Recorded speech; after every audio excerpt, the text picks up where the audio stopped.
Good morning, this is Angela with Permaculture.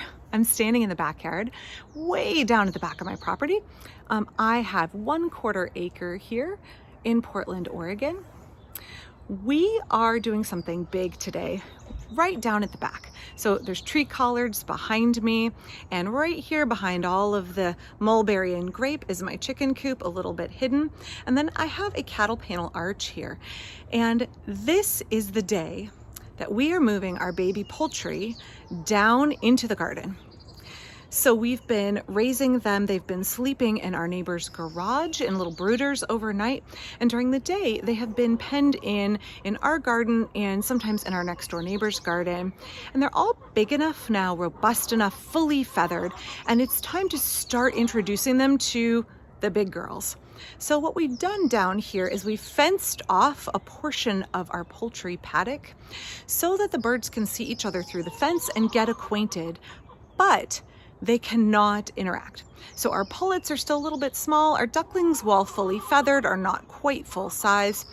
Our turkeys are pretty much as big as a chicken, but they're all kind of adolescents still. Like, I think of them as babies, but they're all adolescents. And I have 2 hens, Baldy and Violet, that can be a little aggressive. And so we want to make sure that they get a chance to slowly connect, introduce themselves to each other across the safety of a fence. And that seems like the most responsible thing.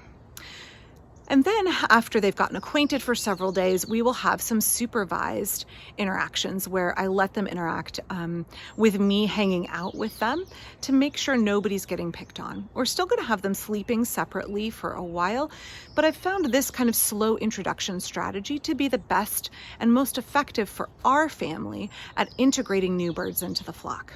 Eventually, they'll all be in together full time, but we're going to take it step by step incrementally.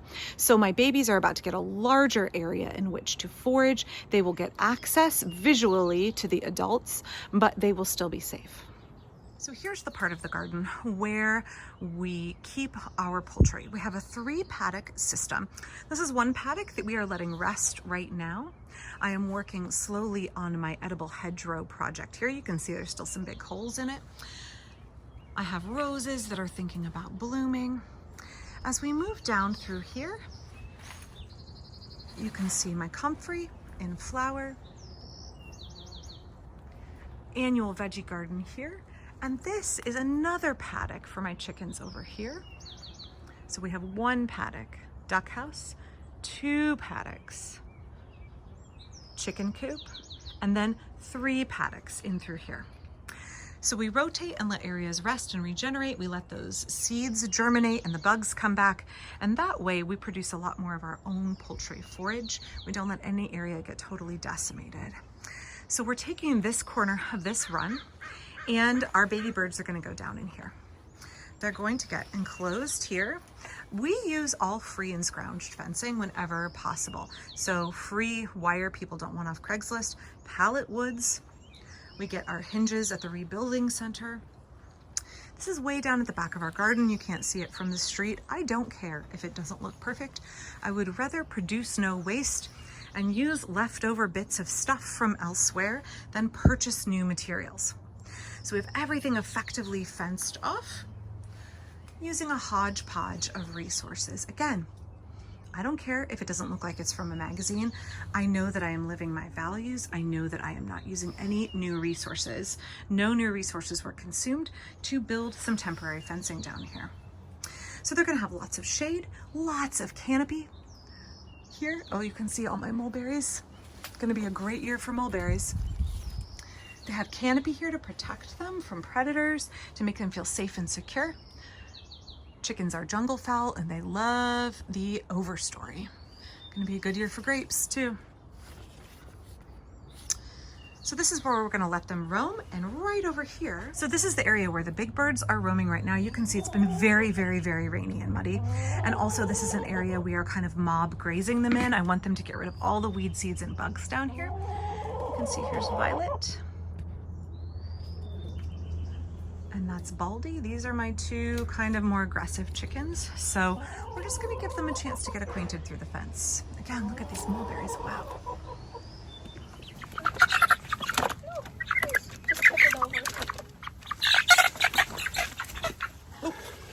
Hey, Dave. This way, Dave.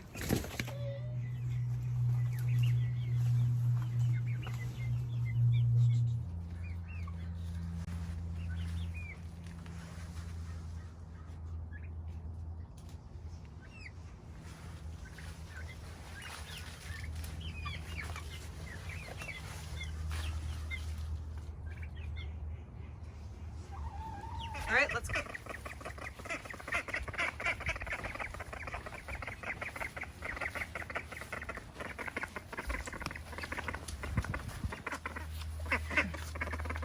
Walk with your arms in a V, and they won't want to go either side of your arms. Closing Ben's gate.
All right, well, we've got the baby birds transitioned down into their new pen.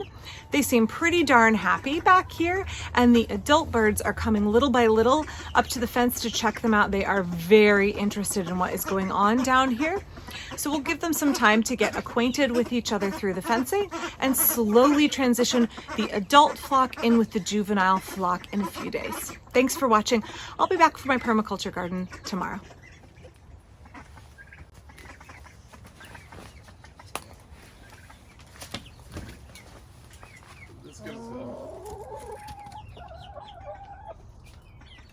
You ladies want to know what's going on this side of the fence? Who are all these babies over here? Who are all these babies?